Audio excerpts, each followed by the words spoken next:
Hi friends, 2024 September മാസം 12,000 കോടിയുടെ ഒരു നെറ്റ് ബൈങ് നടത്തിയതിനു ശേഷം foreign institutional investors October, November, December, ജനുവരി പോലെ 4 മാസങ്ങളിൽ തുടർച്ചയായ സെല്ലിംഗ് നടത്തിയിട്ടുണ്ടായി. അവരൊരിക്കൽ പോലും നെറ്റ് ബയേഴ്സ് ആയിട്ടില്ല. അപ്പോൾ അതിഭീകരമായ സെല്ലിംഗ് ആണ് അവർ മാർക്കറ്റിൽ നടത്തിയത്. ഏറ്റവും ഒടുവിൽ 2025 ജനുവരി മാസം നടത്തിയ സെല്ലിംഗ് കഴിഞ്ഞ എത്രയോ വർഷങ്ങളിലെ ജനുവരി മാസത്തെ ഡാറ്റ എടുത്താൽ ചരിത്രത്തിൽ ഏറ്റവും വലിയ ജനുവരി സെല്ലിംഗ് ആണ് അവർ നടത്തിയത്. 87,000 കോടിയുടെ നെറ്റ് സെല്ലിംഗ് ആണ് നമുക്ക് അവിടെ കാണാൻ കഴിയുക. എന്നാൽ ഇതേ കാലയളവുകളിൽ 4 മാസങ്ങളിലായിട്ട് മ്യൂച്വൽ ഫണ്ട് ഹൗസുകൾ ഏകദേശം എത്രയാണോ FII സെല്ല് ചെയ്യുന്നത് അത്രത്തോളം തന്നെ അവർ നെറ്റ് ബയേഴ്സായി നിന്നതുകൊണ്ട് മാത്രമാണ് നമ്മുടെ മാർക്കറ്റ് വലിയ തോതിൽ ക്രാഷ് ആവാതെ ഇരുന്നത്. സിസ്റ്റമാറ്റിക് ഇൻവെസ്റ്റ്മെൻറ്റ് പ്ലാൻ വഴിയും അതുപോലെ ലംസം വഴിയും മ്യൂച്വൽ ഫണ്ടുകളിലേക്ക് ഒഴുകുന്ന പണമാണ് ഡൊമസ്റ്റിക് ഇൻസ്റ്റിറ്റ്യൂഷണൽ ഇൻവെസ്റ്റേഴ്സിന് ഇങ്ങനെയൊരു ബൈങ് പവർ ലഭിക്കാൻ കാരണം. അപ്പോൾ മാർക്കറ്റ് വലിയ തോതിൽ തകരാതെ പിടിച്ചു നിർത്തുന്നതിൽ ഈ മ്യൂച്വൽ ഫണ്ട് ഇൻവെസ്റ്റേഴ്സ് വഹിക്കുന്ന പങ്ക് വളരെ വലുതാണ്. എന്നാൽ ഫോറിൻ ഇൻസ്റ്റിറ്റ്യൂഷണൽ ഇൻവെസ്റ്റേഴ്സ് സൃഷ്ടിച്ചിട്ടുള്ള ആ ഒരു ബെയറിഷ് മാർക്കറ്റിൻ്റെ ഒരു ട്രെൻഡ് കാരണം പല മ്യൂച്വൽ ഫണ്ട് ഹൗസുകളുടെയും പല മ്യൂച്വൽ ഫണ്ട് സ്കീമുകളുടെയും റിട്ടേൺ നെഗറ്റീവായിട്ട് നമുക്ക് കാണാൻ പറ്റും. അപ്പോൾ ഇത് സ്വാഭാവികമായിട്ടും സിപ്പ് ഇൻവെസ്റ്റേഴ്സിന് വലിയ തോതിൽ നിരാശ ഉണ്ടാക്കിയിട്ടുണ്ട്. അപ്പോൾ നമുക്കറിയാം, ഒരു മ്യൂച്വൽ ഫണ്ടിൻ്റെ പെർഫോമൻസ് നമ്മൾ വിലയിരുത്തേണ്ടത് ലോങ് ടേമിലാണ്. 3 മാസത്തെ ഒരു പെർഫോമൻസ് ഒരിക്കലും ഒരു മ്യൂച്വൽ ഫണ്ടിൻ്റെ പെർഫോമൻസ് വിലയിരുത്തുന്നതിനുള്ള ഒരു കാലാവധിയല്ല. കാരണം നമ്മൾ 5 മുതൽ 7 വർഷം അല്ലെങ്കിൽ 10 വർഷം അതിന് മുകളിലൊക്കെയുള്ള ലോങ് ടൈം ഫ്രെയിമിലാണ് നമ്മൾ മ്യൂച്വൽ ഫണ്ടുകളിൽ ഇൻവെസ്റ്റ് ചെയ്യുന്നത്. നമ്മുടെ ആ ഒരു ഇൻവെസ്റ്റ്മെൻറ്റ് ജേണി തീർച്ചയായിട്ടും ലോങ് ടേമിലേക്കുള്ളതാണ്. അപ്പോൾ അതിനിടയിൽ കാണുന്ന ഇത്തരം ഡിപ്പുകൾ കൂടുതൽ യൂണിറ്റ് അക്യുമുലേറ്റ് ചെയ്യാനുള്ള അവസരമായി കണ്ടുകൊണ്ട് കൂടുതൽ ലംസം ചെയ്യാനാണ് യഥാർത്ഥത്തിൽ ശ്രമിക്കേണ്ടത്. അപ്പോൾ ഈ ഒരു സാഹചര്യത്തിൽ കഴിഞ്ഞ 3 മാസങ്ങളിൽ ലാർജ് ക്യാപ് ഫണ്ടുകളുടെയും സ്മോൾ ക്യാപ് ഫണ്ടുകളുടെയും അതുപോലെ സെക്ടോറൽ ഫണ്ടുകളുടെയും മിഡ് ക്യാപ് ഫണ്ടുകളുടെയും അതുപോലെ പല സെഗ്മെൻറ്റിലുള്ള പല കാറ്റഗറി ഫണ്ടുകളുടെയും പെർഫോമൻസിൻ്റെ അടിസ്ഥാനത്തിലുള്ള ഒരു റിവ്യൂ ആണ് നമ്മളിവിടെ നോക്കുന്നത്. അപ്പോൾ ഇതിൻ്റെ അടിസ്ഥാനത്തിൽ നമ്മുടെ സിപ്പ് ഇൻവെസ്റ്റ്മെൻറ്റുകളിൽ എന്തെങ്കിലുമൊക്കെ സ്ട്രാറ്റജിക്കൽ ചേഞ്ചുകൾ നടത്തേണ്ടതുണ്ടോ തുടങ്ങിയ കാര്യങ്ങൾ കൂടി നമ്മൾ പരിശോധിക്കുന്നുണ്ട്. R4Iയിലേക്ക് എല്ലാവർക്കും ഒരിക്കൽ കൂടി സ്വാഗതം. അപ്പോൾ നമ്മൾ ആദ്യം തന്നെ ലാർജ് ക്യാപ്പിൻ്റെ ഒരു സെഗ്മെൻറ്റ് നോക്കിക്കഴിഞ്ഞാൽ മ്യൂച്വൽ ഫണ്ടിൽ കഴിഞ്ഞ 3 മാസം അത് ഇൻഡെക്സ് ലാർജ് ക്യാപ് ഫണ്ടാകട്ടെ, അതല്ലെങ്കിൽ ഫോക്കസ്ഡ് ലാർജ് ക്യാപ് ഫണ്ടാകട്ടെ, അതല്ലെങ്കിൽ ബ്ലൂ ചിപ്പ് ലാർജ് ക്യാപ് ഫണ്ടാകട്ടെ, എല്ലാ കാറ്റഗറിയിലും നമുക്ക് നെഗറ്റീവ് റിട്ടേൺ ആണ് കാണുക. അപ്പോൾ ആ ഒരു നെഗറ്റീവ് റിട്ടേൺ -9.8% വരെ നമുക്ക് കാണാൻ പറ്റും. അപ്പോൾ ഈ ഒരു ലാർജ് ക്യാപ് സെഗ്മെൻറ്റിൽ പക്ഷേ നമുക്ക് ഒരു ഫണ്ട് മാത്രം പോസിറ്റീവ് റിട്ടേൺ നൽകിയത് കാണാം. അത് Motilal Oswald large cap fund direct growth ആണ്. അപ്പോൾ അവിടെ ഒരു 2.67% ഒരു പോസിറ്റീവ് റിട്ടേൺ കഴിഞ്ഞ 3 മാസം നൽകിയതായിട്ട് കാണാം. പക്ഷേ ഈ ഒരു മ്യൂച്വൽ ഫണ്ട് സ്കീം വളരെ പുതിയൊരു സ്കീമാണ്. 2024 ജനുവരി 15 ഇത് ലോഞ്ച് ചെയ്തത്. അതുകൊണ്ട് തന്നെ ഇതിൻ്റെ 3 വർഷത്തെയോ 5 വർഷത്തെയോ ഒന്നും ഹിസ്റ്റോറിക്കലായിട്ടുള്ള പെർഫോമൻസ് നമുക്ക് വിലയിരുത്താൻ കഴിയില്ല.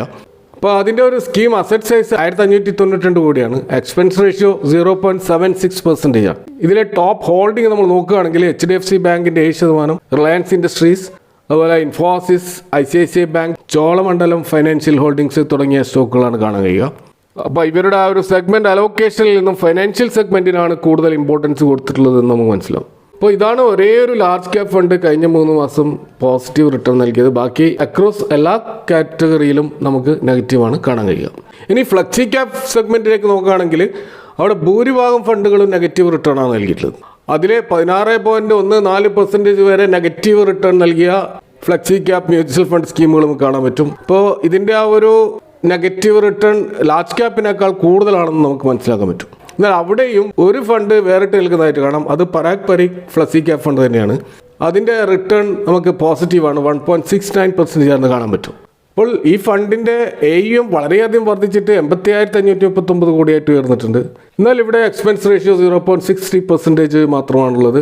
അപ്പോൾ പരാഗ് പരീഖ് ഫ്ലെക്സി ക്യാമ്പിൻ്റെ മേജർ ഹോൾഡിങ്സ് നമ്മൾ നോക്കുകയാണെങ്കിൽ HDFC ബാങ്കിലാണ് ഏറ്റവും കൂടുതൽ ഹോൾഡിംഗ്. പിന്നെ Bajaj holdings, Power Grid Corporation, ICICI bank, Coal India തുടങ്ങിയവയൊക്കെയാണ് ടോപ്പ് 5 ഹോൾഡിംഗ് നമുക്ക് കാണാൻ പറ്റുക. അപ്പോൾ ഇങ്ങനെയൊരു മാർക്കറ്റ് കണ്ടീഷനിൽ ഒരു ഫ്ലെക്സി ക്യാപ് ഫണ്ട് ഇങ്ങനെയൊരു പോസിറ്റീവ് റിട്ടേൺ നൽകാനുള്ള പ്രധാനപ്പെട്ട കാരണം അവരുടെ ഇൻ്റർനാഷണൽ ഹോൾഡിംഗ് ആണെന്ന് നമുക്ക് ഈസി ആയിട്ട് മനസ്സിലാക്കാൻ പറ്റും. കാരണം അവിടെ ആൽഫബറ്റിൻ്റെ 3% ഹോൾഡിങ്ങും മെറ്റാ പ്ലാറ്റ്ഫോമിൽ 3% മുകളിൽ ഹോൾഡിങ്ങും, അതുപോലെ മൈക്രോസോഫ്റ്റിലും 3% കൂടുതൽ ഹോൾഡിംഗ് ഉണ്ട്, ആമസോണിൽ 2% കൂടുതൽ ഹോൾഡിംഗ് ഉണ്ട്. അപ്പോൾ ഈ ഒരു ഇൻ്റർനാഷണൽ എക്സ്പോഷറാണ് അവർക്ക് പോസിറ്റീവ് റിട്ടേൺ നൽകാൻ സാധിച്ചത്. നമുക്കറിയാം US മാർക്കറ്റ് നല്ല രീതിയിൽ പെർഫോം ചെയ്ത മാസങ്ങളാണ് കഴിഞ്ഞ 3 മാസങ്ങൾ. സ്വാഭാവികമായിട്ടും പരാഗ് ഫ്ലക്സി ക്യാപ്പിൽ ഉണ്ടാകാൻ പോകുമായിരുന്ന വലിയൊരു നെഗറ്റീവ് റിട്ടേണിനെ പോസിറ്റീവ് ആക്കി മാറ്റിയത് ഇതാണെന്ന് നമുക്ക് മനസ്സിലാക്കാൻ പറ്റും. ഇനി നമ്മൾ മിഡ് ക്യാപ് സെഗ്മെന്റിലേക്ക് വന്നാൽ അവിടെ ഒരു മ്യൂച്വൽ ഫണ്ട് സ്കീം പോലും കഴിഞ്ഞ 3 മാസം പോസിറ്റീവ് റിട്ടേൺ നൽകിയിട്ടില്ല. എല്ലാം നെഗറ്റീവിലാണ്. ആ നെഗറ്റിവിറ്റി ഏകദേശം -3.81 മുതൽ -10.24% വരെ നെഗറ്റീവ് റിട്ടേൺ നൽകിയ സ്കീമുകളാണ് നമുക്ക് അവിടെ കാണാൻ പറ്റുക. ഇനി നമ്മൾ സ്മോൾ ക്യാപ്പിലേക്ക് വന്നാൽ അവിടെയും മൊത്തത്തിൽ നെഗറ്റീവാണ്. -3.56% മുതൽ -14.62% വരെ അവിടെയും റിട്ടേൺ നെഗറ്റീവായിട്ട് നമുക്ക് കാണാൻ പറ്റും.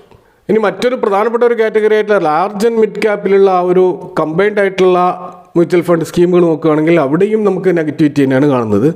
-2.45% മുതൽ -14.54% വരെയുള്ള നെഗറ്റീവ് റിട്ടേൺ ആണ് നമുക്ക് അവിടെയും കാണാൻ കഴിയുന്നത്. ഇനി സെക്ടോറൽ അതുപോലെ തീമാറ്റിക് ഫണ്ടുകളിലൊക്കെ നമ്മൾ നോക്കിക്കഴിഞ്ഞാൽ അവിടെയും കഴിഞ്ഞ 3 മാസം 2-3 സെക്ടറുകൾ ഒഴിച്ചു കഴിഞ്ഞാൽ ബാക്കി എല്ലാ സെക്ടറുകളും നെഗറ്റീവിലാണ് നമുക്ക് കാണാൻ കഴിയുക.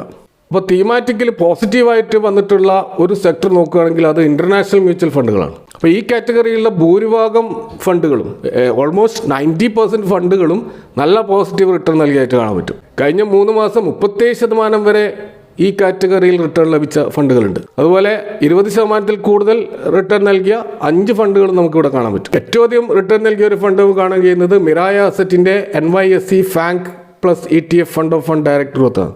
അവിടെ നമുക്ക് 37.28% വമ്പിച്ച റിട്ടേൺ ആണ് ഈ ഒരു സ്കീം നൽകിയതെന്ന് നമുക്ക് മനസ്സിലാക്കാൻ പറ്റും. ഈ സ്കീമിൻ്റെ ഒരു അസറ്റ് സൈസ് നോക്കുകയാണെങ്കിൽ 2061 കോടിയുടെ ഒരു AUM ആണ് ഇവർ കൈകാര്യം ചെയ്യുന്നത്. ഇതിൻ്റെ എക്സ്പെൻസ് റേഷ്യോ വളരെ കുറവാണെന്ന് കാണാം, 0.07%. കാരണം ഇതൊരു ETF ഫണ്ട് ഓഫ് ഫണ്ടാണ്. അതുകൊണ്ട് സ്വാഭാവികമായിട്ടും എക്സ്പെൻസ് റേഷ്യോ വളരെയധികം കുറയും.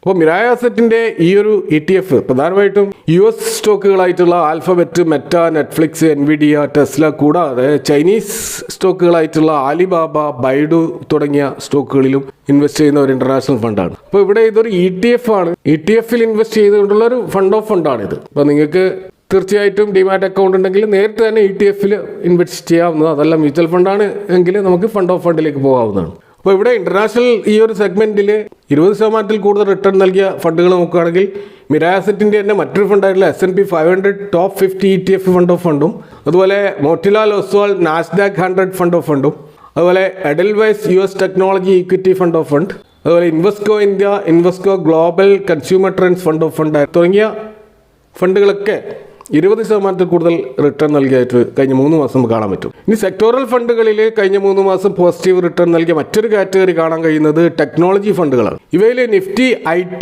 ഇൻഡെക്സ് കൈകാര്യം ചെയ്ത 5ഓളം മ്യൂച്വൽ ഫണ്ട് സ്കീമുകളിൽ പോസിറ്റീവ് റിട്ടേൺ ലഭിച്ചതായിട്ട് നമുക്ക് കാണാൻ പറ്റും. അവിടെ Navi Nifty IT index fund direct growth, അതുപോലെ Axis Nifty IT index fund direct, അതുപോലെ Bandhan Nifty IT index fund, അതുപോലെ ICICI Prudential Nifty IT index fund, അതുപോലെ Nippon India Nifty IT index fund.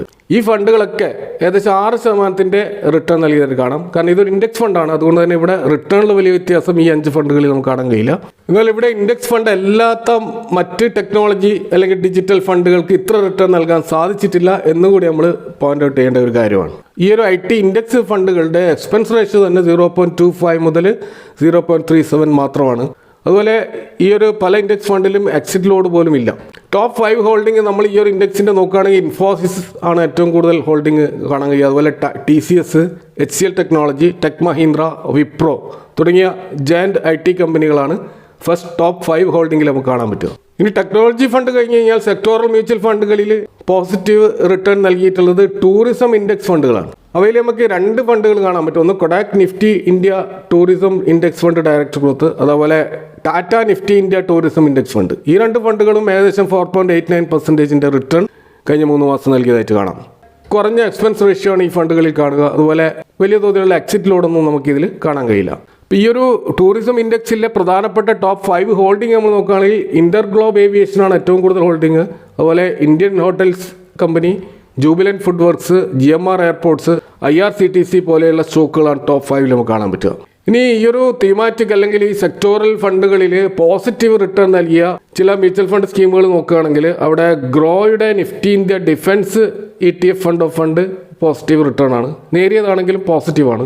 അതുപോലെ Motilal Oswal Nifty India defence index ഫണ്ടും പോസിറ്റീവാണ്. അതുപോലെ Samco active momentum fund direct പോസിറ്റീവാണ്. Aditya Birla Sun Life Nifty India defence index ഫണ്ടും പോസിറ്റീവിലാണ് കാണാൻ കഴിയുക. അതുപോലെ മോട്ടിലാൽ ഒസ്വാളിൻ്റെ തന്നെ ബിസിനസ് സൈക്കിൾ ഫണ്ട് ഡയറക്റ്റ് പോസിറ്റീവാണെന്ന് കാണാൻ പറ്റും. അപ്പോൾ അതിൻ്റെ വളരെ നെഗ്ലിജിബിൾ ആയിട്ടുള്ള നേരിയ ഒരു പോസിറ്റിവിറ്റിയാണ് ഈ ഒരു മ്യൂച്വൽ ഫണ്ടുകളിൽ നമുക്ക് കാണാൻ പറ്റുക.